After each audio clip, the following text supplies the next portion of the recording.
हरे। बहुत लंबे समय से दुर्योधन के मन में पांडवों का ये यश, उनकी कीर्ति, हर जगह पर उनके नाम का प्रचार प्रसार बहुत ज्यादा खल रहा था। हर जगह पर हस्तिनापुर में पांडवों की जय जयकार हो रही थी। धृतराष्ट्र भी हृदय से ये नहीं चाहते थे, लेकिन क्योंकि वो पिता समान है, वो कुछ बोल नहीं पा रहे थे, कुछ कर नहीं पा रहे थे। लेकिन दुर्योधन तो षड्यंत्रकारी था। दुर्योधन और दुशासन और शकुनी और कर्ण ने मिलकर के आपस में ही इस कांटे को, पांडव नाम के इस 5 भाइयों के कांटे को निकालने की योजना बना ली। They thought it is best that as early as possible Pandava should be burned to death। लेकिन अब ये होगा कैसे? ये सब होगा जब धृतराष्ट्र आज्ञा देंगे। इसके बिना ये सब कैसे होगा? इसकी तैयारी करने के लिए एक बार दुर्योधन अपने पिता धृतराष्ट्र से मिल करके कहने लगे, पिताश्री, बहुत समय से मैं आपसे बात करना चाहता हूँ कि पांडवों का यश मेरे हृदय में, मेरे मन में, मेरी आंखों में बहुत खल रहा है। मैं देख नहीं सकता, मैं ईर्ष्या से इतना जला जा रहा हूँ अंदर से। मैं उनको मारना चाहता हूँ लेकिन मैं मार नहीं पा रहा हूँ। हम कुछ ऐसा करेंगे जिससे पांडव थोड़े समय के लिए हस्तिनापुर से बाहर चले जाए। क्यों ना हम उन्हें वनवास के लिए भेज दें।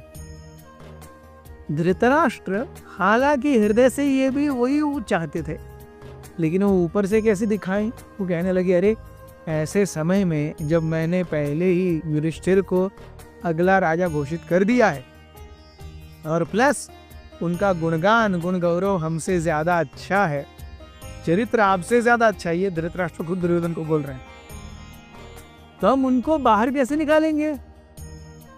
किस प्रिटेक्स्ट पर, किस कारण से हम उन्हें वनवास भेजेंगे?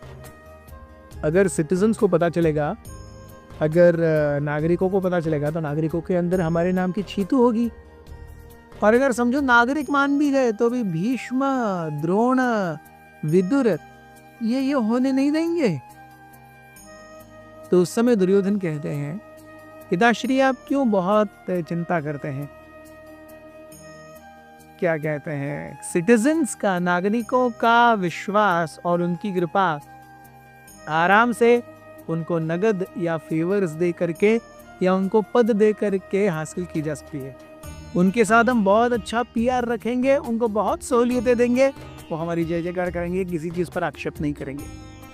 रही बात भीष्म की, भीष्म ने प्रतिज्ञा लिया है, he will always remain neutral, you see, वो ना इधर की बात करेंगे ना उधर की बात करेंगे। द्रोण की बात रही तो द्रोण हमारे यहाँ पर पल रहे हैं, तो हम जो बोलेंगे उसका वो विरोध क्यों ही करेंगे। अब आखिर में विदुर आपसे छोटे हैं, हालांकि वो सबके बोलते रहेंगे, लेकिन उनको कितना सुनना है कितना नहीं सुनना है वो हम पर है। It is not a binding fact. तो ये जब माजरा सुना धृतराष्ट्र ने, तो धृतराष्ट्र ने कहा, ठीक है, अब हमको कुछ करना चाहिए। इसी बीच में ये सारे जब हवा उठ रही थी, मथुरा जो कि कुंती का जन्म स्थान है, कुंती वसुदेव की बहन है, सो वसुदेव और कुंती के एक ही पिता लेकिन अलग अलग माताएं। सो कुंती, वसुदेव के पिता ने अपने एक साथी राजा कुंती भोज को दे दी, क्योंकि कुंती भोज निसंतान थे। सो कुंती भोज को दी गई, एक्चुअली उनका नाम था प्रथा। सो प्रथा से वो कुंती भोज की मानस कन्या कुंती हो गई। सो मथुरा में हम देखते हैं कि भगवान कृष्ण का जन्म हुआ, देवकी और वसुदेव का विवाह हुआ, आकाशवाणी हुई, 6 पुत्र मार दिए गए कंस के द्वारा, निर्दयी आतताई कंस के द्वारा। 7वें गर्भ के रूप में बलराम जी का आविर्भाव हुआ, जिन्होंने देवकी के गर्भ को भगवान के आगमन के लिए शुद्ध किया। अष्टम गर्भ के रूप में भगवान आए और अपनी देवकी और वसुदेव को पहचान गए, उनको प्रार्थनाएं अर्पण किए। भगवान ने कहा, मुझे कहाँ लेके जाओ? गोकुल महावन लेके जाओ। किसके पास? नंद और यशोदा के पास। और नंद और यशोदा से उनकी पुत्री को लेकर के आओ और उसे कंस को दे दो। हमने देखा किस प्रकार से कंस के सामने वो बेटी दुर्गा के रूप में आई और कंस को बहुत बुरा भला कहा कि तुम मूर्ख हो, तुम्हें मारने वाला तो पैदा हो चुका है। इस प्रकार से कंस हर रोज प्रायः एक राक्षस को भेजता और कृष्ण और बलराम उनको मार देते। अंत में कृष्ण और बलराम को मारने के लिए कंस ने स्वयं अक्रूर को भेजा। अक्रूर कृष्ण और बलराम को लेके आई और कंस इतने बलशाली थे कि बड़े बड़े राक्षस भी उनके सामने कांपते थे। ऐसे कंस को 11 साल के कृष्ण ने 10 मिनट में मार डाला। उनकी ख्याति बहुत बढ़ गई। ख्याति जब बहुत बढ़ी, फाइनली वो मथुरा में रहने लगे। मथुरा में भगवान लगभग 11 वर्ष रहे, 14 वर्ष रहे। इसके बीच में उन्हें पता चला कि हस्तिनापुर में कुंती, जो कि उनकी बुआ है, कृष्ण के पिता वसुदेव, उनकी बहन कुंती के साथ में ये सब छल चल रहा है।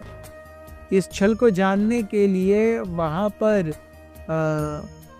धृतराष्ट्र इत्यादि को एक धमकी देने के लिए और कुंती को सांत्वना देने के लिए उन्होंने अक्रूर को भेजा। सो अक्रूर देखते हैं हम, ये बहुत ही विशेष संदेश पूरे महाभारत में कैरी करते हैं। पहला संदेश वो कैरी करते हैं कंस का कृष्ण के प्रति, अरे आपको धनुर्याग में बुलाया है। आगे जा करके वो क्या संदेश कैरी करते हैं कृष्ण का कुंती के प्रति कि please don't take too much tension, things will be okay, things will be fine. और थिंग्स विल बी फाइन बोल करके अक्रूर लगभग 2-3 महीने तक हस्तिनापुर में रहे और उन्होंने देखा जब मांजरा क्या है, किस प्रकार से धृतराष्ट्र, दुर्योधन, दुशासन, शकुनी, कर्ण ये सब पांडवों की जान के पीछे पड़े हुए हैं। यस, उस समय अक्रूर जी के डिप्लोमेटिक चैनल्स बहुत ज्यादा सतर्क हो गए। Krishna began to find ways and means of protecting Kunti and Pandavas. बहुत बहुत धन्यवाद। अथ श्री महाभारत कथा।